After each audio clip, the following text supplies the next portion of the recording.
রাশেদ মাকসুদ কমিশনের বিদায় ও নতুন কমিশনের দায়িত্ব নেয়ার দিনই লেনদেনের রেকর্ড হলো ঢাকার শেয়ার বাজারে। সপ্তাহের শেষ কর্মদিবসে লেনদেন ছাড়িয়েছে 1350 কোটি টাকা। এদিন সকালে পদত্যাগ করেন পুঁজিবাজার নিয়ন্ত্রক সংস্থা বিএসইসির চেয়ারম্যান খন্দকার রাশেদ মাকসুদ ও কমিশনের 4 সদস্য। এরপর দুপুরেই দায়িত্ব নেয় মাসুদ খানের নেতৃত্বে নতুন কমিশন। বিকেলে বিএসইসি ভবনে সংবাদ সম্মেলনে বাজারে কারসাজি ঠেকাতে তড়িৎ ব্যবস্থা নেয়ারও ঘোষণা দিয়েছেন মাসুদ খান। মেজবাহ হাসানের রিপোর্ট। জুলাই অভ্যুত্থানের পর পুঁজিবাজার নিয়ন্ত্রক সংস্থা বিএসইসির চেয়ারম্যান পদে নিয়োগ দেওয়া হয় ব্যাংকার খন্দকার রাশেদ আল মাকসুদকে। নিয়োগ দেওয়া হয় আরও 4 কমিশনার। পতিত স্বৈরাচার আমলে হওয়া নানা অনিয়মের বিচার, পুঁজিবাজার সংস্কার সহ অনেক প্রত্যাশা কাঁধে নিয়ে দায়িত্ব নেন তারা। কিন্তু শুরু থেকেই নানা কর্মকাণ্ডে বিতর্কিত হয় কমিশন। উন্নতির বদলে আরও মুখ থুবড়ে পড়ে পুঁজিবাজার। অল্প সময়ের মধ্যে দাবি ওঠে পদত্যাগের। 21 মাসের মাথায় অবসান ঘটল মাকসুদ কমিশনের দায়িত্বের। বৃহস্পতিবার সকালে অর্থ মন্ত্রণালয়ের আর্থিক প্রতিষ্ঠান বিভাগে পদত্যাগপত্র জমা দেন তারা। বিদায় বেলায় গণমাধ্যমে একটি বার্তা পাঠান, পদত্যাগের জন্য ব্যক্তিগত কারণ দেখান। চেষ্টা করব যে আজকে যে আমাদের দুপুরের মধ্যে নতুন কমিশন গঠনের প্রজ্ঞাপন জারি করে সরকার। বিএসইসির চেয়ারম্যান পদে বিএনপি সরকার আস্থা রেখেছেন মাসুদ খানের ওপর। অবশ্য কদিন ধরেই তারই নাম শোনা যাচ্ছিল। ক্রাউন 7 ইউনিলিভার সহ বিভিন্ন প্রতিষ্ঠানে উচ্চ পদে দায়িত্ব পালনের অভিজ্ঞতা তার। এছাড়া কমিশনার হিসেবে নিয়োগ পেয়েছেন নাফিজ আল তারিক, নাহিদ মাহতাব, তানভীর হাবিব রহমান।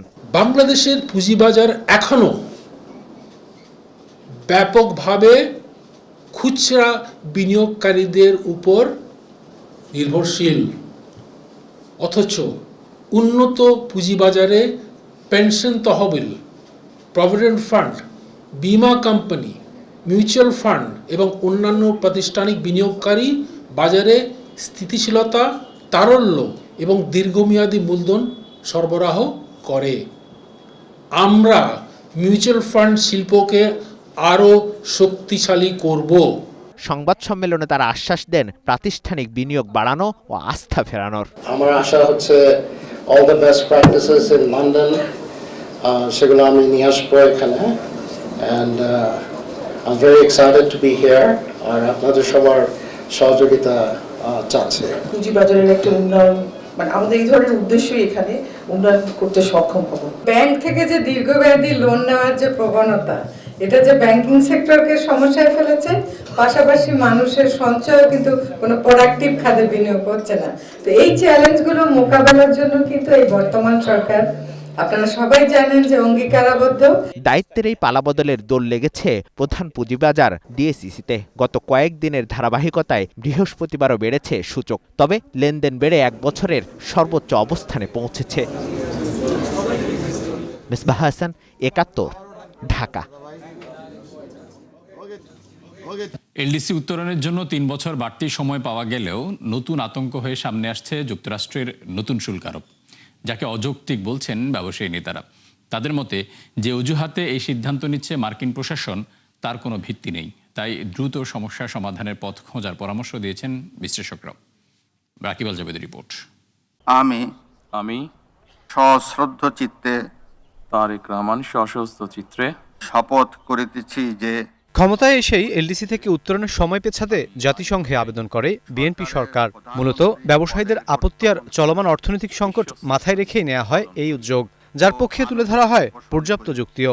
বাংলাদেশের করা আবেদন পর্যালোচনার পর ইতিবাচক সাড়া দিয়েছে জাতিসংঘের committee for development policy, CDP. বৈশ্বিক সংকটে জ্বালানি সরবরাহ ব্যবস্থা ও আন্তর্জাতিক বাণিজ্যের অনিশ্চয়তায় প্রস্তুতির ক্ষেত্রে বাংলাদেশের উপর বড় প্রভাব ফেলেছে বলে জানানো হয় চিঠিতে, যাকে কঠিন এই সময়ে স্বস্তিদায়ক বলছেন ব্যবসায়ী নেতারা। তবে সময় নষ্ট না করে পরবর্তী উত্তরণের জন্য চূড়ান্ত প্রস্তুতির পরামর্শ দিয়েছেন অর্থনীতিবিদরা। আমরা সরকার এবং প্রাইভেট সেক্টর একসাথে ইউএনসিডিপিকে আমরা ইন্টারভিউতে আমরা জানিয়েছি, দাবি জানিয়েছি এবং রিজনগুলো প্লেস করতে পেরেছি।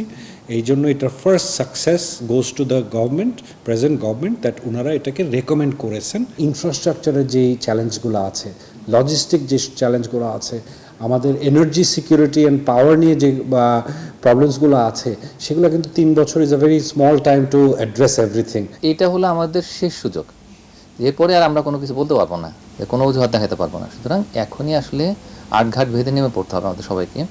এখানে শুধুমাত্র প্রাইভেট সেক্টর নয়, বরং আসলে public private NGO, international organization সবার আসলে এখানে সাপোর্ট লাগবে। তবে এলডিসি উত্তরণের জন্য বাড়তি সময় পাওয়া গেলেও নতুন দুশ্চিন্তা মার্কিন প্রশাসনের বাড়তি শুল্ক।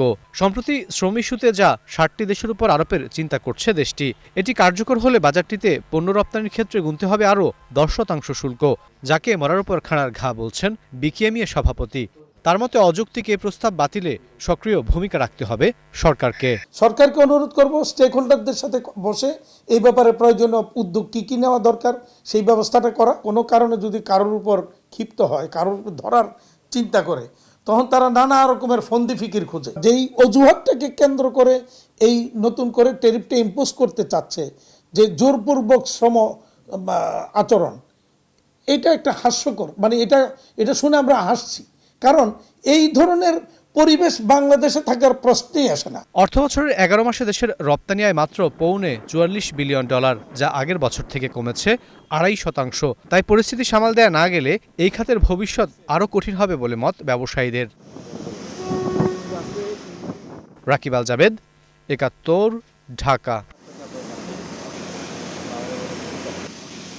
চাপে রাখতেই বাংলাদেশ সহ 60 দেশের উপর নতুন করে শুল্ক আরোপ করেছে মার্কিন যুক্তরাষ্ট্র।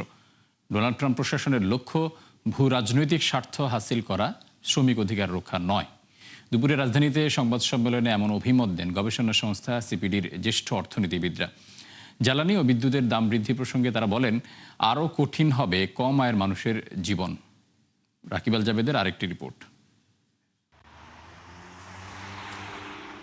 পাল্টা শুল্কের জটিলতা শেষ হতে না হতেই বাংলাদেশের উপর নতুন করে 10% শুল্ক আরোপের প্রস্তাব দিয়েছে ডোনাল্ড ট্রাম্প প্রশাসন। অজুহাত, কারখানায় জোরপূর্বক শ্রমে পণ্য তৈরি কমছে না। মার্কিন যুক্তরাষ্ট্রের এমন খড়গ পড়েছে ভিয়েতনাম সহ আরও 59 দেশে। এতে উদ্বেগ দেখা দিয়েছে তৈরি পোশাক সহ রপ্তানিমুখী খাতগুলোতে। জিডিপির প্রবৃদ্ধির উপরে কি এটার এফেক্ট হতে পারে? এই অর্থনীতিবিদ বলেন, রেসিপ্রোকাল ট্যারিফ চুক্তি উচ্চ আদালতে বাতিল হয় নতুন পথে হাঁটছে ট্রাম্প প্রশাসন। ফোর্স লেবার ইত্যাদি দেখিয়ে আবার 10%টা যাতে করা যায়। সো এখানে অবশ্যই একটা রাজনৈতিক অর্থনীতি এখানে আছে। আমাদের আলাপ আলোচনা করা এবং কোন জায়গাটাতে আমরা কি করতে পারি এবং সেখানে মার্কিন যুক্তরাষ্ট্র কিভাবে আমাদের সহায়তা করতে পারে সেই লাইনে আলোচনা করা। সংবাদ সম্মেলনে দেশের অর্থনীতির নানা সূচকের পর্যালোচনা তুলে ধরেন গবেষকরা। জানান, রাজস্ব আদায় কম হওয়ায় সরকারের ঋণ করার প্রবণতা বেড়েছে প্রায় 20%। গত 9 মাসে ব্যাংক ঋণ ছাড়িয়েছে 1 লাখ কোটি টাকা। এছাড়া ব্যাংক খাতে খেলাপি ঋণ গোপন করা হচ্ছে বলে অভিযোগ করেন গবেষকরা। পরামর্শ দেন রাজস্ব আদায় বাড়াতে কর ছাড় তুলে নেয়ার। ঘাটতির অর্থায়নের ক্ষেত্রে আমরা দেখছি যে আসলে প্রায় পুরো অনেকখানি কিন্তু এই ব্যাংক ব্যবস্থা থেকে, ব্যাংক ব্যবস্থায় এখানে জুলাই মার্চ পর্যন্ত যে হয়েছে 1,02,442 কোটি টাকা, যেটা কিনা গত বছরের একই সময়ের চাইতে 20% বৃদ্ধি। যদি শাসনটা না থাকে তাহলে কিন্তু এনপিএল কমবে না। সরকারের 3.5 মাসে জ্বালানি তেলের দাম বেড়েছে 2 দফা। বুধবার বাড়ানো হয়েছে বিদ্যুতের দামও। গবেষকরা বলেন, শুধু মধ্যপ্রাচ্য যুদ্ধ নয়, দীর্ঘদিনের কাঠামোগত দুর্বলতায় বেড়েছে জ্বালানির দাম। এতে ক্ষতিগ্রস্ত হতে পারে উৎপাদন, প্রভাব পড়বে কর্মসংস্থান ও মূল্যস্ফীতিতেও। আমাদের যে চাহিদাজনিত সমস্যা না, এখানে হচ্ছে যে আমাদের সরবরাহজনিত জ্বালানি মূল্যস্ফীতি বৃদ্ধির ফলে তাৎক্ষণিকভাবে মূল্যস্ফীতিটা বেড়ে যায় এবং ভোক্তা মূল্য সূচক যেটা কিনা সিপিআই, সেই সিপিআইটা কিন্তু প্রায় 0.58% বৃদ্ধি পাচ্ছে। এ সময় দেশের রপ্তানি সক্ষমতা বাড়াতে পোশাকের পাশাপাশি চামড়া, হালকা প্রকৌশল সহ বিভিন্ন খাতে নীতি সুবিধা দেওয়ার পরামর্শ দিয়েছেন অর্থনীতিবিদরা। মূল মেসেজটা ছিল যে শোভন কর্মসংস্থান। রাকিব আল জাবেদ, 71, ঢাকা। এদিকে বিদ্যুতের দাম বাড়ানোর ঘোষণার একদিনের মাথায় কমালো Bangladesh energy regulatory commission BERC.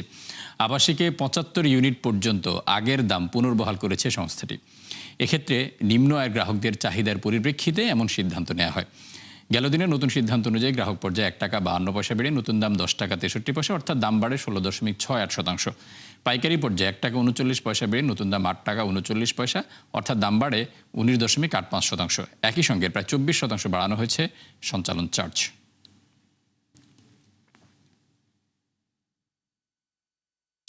জুনের 3 দিনে দেশে এলো $48 কোটি, যা গেল বছরের একই সময়ের তুলনায় প্রায় 20% কম। বাংলাদেশ ব্যাংক এ তথ্য জানিয়েছে। তথ্য অনুযায়ী গত বছরের একই সময় প্রবাসীরা দেশে পাঠান $60 কোটি কিছু বেশি। আর এ নিয়ে চলতি অর্থ বছরের 3 জুন পর্যন্ত দেশে মোট রেমিটেন্স এলো $33.23 বিলিয়ন, যা এ যাবৎকালের সর্বোচ্চ। এই আয় বছর ব্যবধানে বেড়েছে 18%। এদিকে আরেক তথ্যে জানানো হয় 4 জুন 2 ব্যাংক থেকে আরও $2.5 কোটি কিনেছে বাংলাদেশ ব্যাংক, যার দর $122.75। এ নিয়ে চলতি মাসে কেনা হলো $10 কোটি, আর চলতি অর্থ বছরে তা প্রায় $6.5 বিলিয়ন।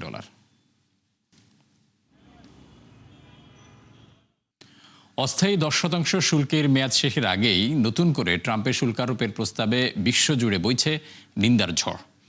এমন প্রস্তাবকে অযৌক্তিক ও অসামঞ্জস্যপূর্ণ বলছেন বিশ্ব নেতারা। দাবি করেন যুক্তরাষ্ট্রের এমন একতরফা সিদ্ধান্ত বাণিজ্য নীতির পরিপন্থী। এছাড়া বাণিজ্যের পরিমাণের ভিত্তিতে কয়েকটি দেশকে আলাদা করে চিহ্নিত করাকে প্রশ্নবিদ্ধ বলছেন বিশ্লেষকরা। নুসরাত মৌমি জানাচ্ছেন বিস্তারিত। জোরপূর্বক শ্রমে উৎপাদিত পণ্য আমদানিতে নিষেধাজ্ঞা সহ কার্যকর ভূমিকা রাখতে ব্যর্থ হয়েছে বিভিন্ন দেশ। ফলে বহির্বিশ্বে অসম প্রতিযোগিতার মুখে পড়ছে যুক্তরাষ্ট্রের শ্রমিকরা। এমন অভিযোগ তুলে এবার বাণিজ্য অংশীদার 7টি দেশের পণ্যে অতিরিক্ত শুল্কারোপের প্রস্তাব দিয়েছে যুক্তরাষ্ট্রের বাণিজ্য প্রতিনিধির দপ্তর USTR, যাকে অগ্রহণযোগ্য বলে মন্তব্য করেছে ইউরোপীয় কমিশন। দাবি করে এমন প্রস্তাব ইউর সাথে গেল বছরের স্বাক্ষরিত চুক্তির পরিপন্থী। এরই মধ্যে ট্রাম্প প্রশাসনের সাথে যোগাযোগ রেখে পদক্ষেপ নেয়ার কথা জানায় যুক্তরাজ্য। 1974 সালের বাণিজ্য আইনের 301 ধারার অধীনে করা তদন্তের ভিত্তিতে বাংলাদেশ, কম্বোডিয়া ও মালয়েশিয়া সহ 15টি দেশের পণ্যে 10% অতিরিক্ত শুল্কারোপের প্রস্তাব করা হয়। এছাড়া চীন, ভারত সহ 45টি দেশের উপর আরোপ করা হবে 12.5% শুল্ক। তবে USMCA চুক্তির অধীনে থাকায় কানাডা ও মেক্সিকোর উপর এই শুল্ক প্রযোজ্য হবে না। এদিকে যুক্তরাষ্ট্রের একতরফা শুল্কের বিরোধিতা করে জবরদস্তিমূলক শ্রম না থাকার কথা বলছে চীন। তবে জিনজিয়াংয়ের মুসলিম জাতিগত সংখ্যালঘুদের জোরপূর্বক কাজ করাচ্ছে বেইজিং, এমন অভিযোগ করে বেশ কয়েকটি আন্তর্জাতিক মানবাধিকার সংস্থা। এরই মধ্যে নতুন শুল্ক নিয়ে ওয়াশিংটনের সাথে আলোচনার কথা জানায় ভারত। তবে প্রস্তাবিত শুল্কের আইনি ভিত্তিকে চ্যালেঞ্জ করার কথা বলছেন অনেক ভারতীয় বিশ্লেষক। নতুন এই প্রস্তাবকে অনৈতিক বলে অভিহিত করেছেন ফরাসি অর্থমন্ত্রী রোলান্ড লেসকুর। আশা করেন যুক্তরাষ্ট্র ইইউ নতুন চুক্তিটি তাড়াতাড়ি সম্পন্ন হবে। অন্যদিকে যুক্তরাষ্ট্রের সাথে মুক্ত বাণিজ্য চুক্তি থাকায় নতুন করে শুল্কারোপের বিষয়টিকে অযৌক্তিক ও অসামঞ্জস্যপূর্ণ বলছে অস্ট্রেলিয়া। বিশ্লেষকরা বলছেন জোরপূর্বক শ্রমের বিষয়ে যুক্তরাষ্ট্র সহ কোনো দেশই সম্পূর্ণ মুক্ত নয়। শুধুমাত্র বাণিজ্যের পরিমাণের ভিত্তিতে কয়েকটি দেশকে আলাদা করে চিহ্নিত করা প্রশ্নবিদ্ধ এবং তা হিতে বিপরীত হতে পারে। নুসরাত মৌমি, 71। এদিকে মার্কিন শুল্ক নিয়ে অনিশ্চয়তায় কমেছে সুইস ঘড়ির রপ্তানি। দেশটির সবচেয়ে বড় বাজার যুক্তরাষ্ট্রে এপ্রিলে বিলাসী ঘড়ির রপ্তানি কমেছে 56%, অথচ গেল বছরও তাদের রপ্তানি বেড়েছিল 149%। বিশ্লেষকরা বলছেন শুল্ক নিয়ে ট্রাম্প ও মার্কিন আদালতের রেষারেষিতে বর্তমান অবস্থা নিয়ে শঙ্কায় ব্যবসায়ীরা। এতেই কমছে রপ্তানি। নাদিয়া ইসলাম দুলির রিপোর্টে বিস্তারিত। সুইস ঘড়ির সবচেয়ে বড় বাজার যুক্তরাষ্ট্র। প্রতি বছর সুইজারল্যান্ডের তৈরি বিলাসী ঘড়ির 17 থেকে 20% চলে যায় মার্কিন মুলুকে। গেল বছর ট্রাম্পের শুল্ক ছড়ার আগেই পণ্য পাঠানোয় এই ঘড়ির বার্ষিক রপ্তানি বাড়ে প্রায় 149%। কিন্তু এবার ভাটা পড়েছে সেই ব্যবসায়। ট্রাম্পের শুল্ক ঝড়ে গেল এপ্রিলে ওয়াশিংটনে ঘড়ি রপ্তানি কমেছে 56%। সুইস ওয়াচ ইন্ডাস্ট্রি ফেডারেশনের তথ্য বলছে এপ্রিলে আল্পস পর্বতমালার দেশটিতে তৈরি ঘড়ির মোট রপ্তানি $2.71 বিলিয়ন। বছরের প্রথম 4 মাসে দেশটির ঘড়ি রপ্তানি কমেছে 4%। শুধুমাত্র এপ্রিলেই কমে 16%-এর বেশি। তবে ইউরোপে পণ্য পথ পরিবর্তনের কারণে ফ্রান্সে রপ্তানি বেড়েছে 46%। এদিকে সামগ্রিকভাবে কমেছে ঘড়ি তৈরির প্রায় সব ধরনের উপকরণের দাম।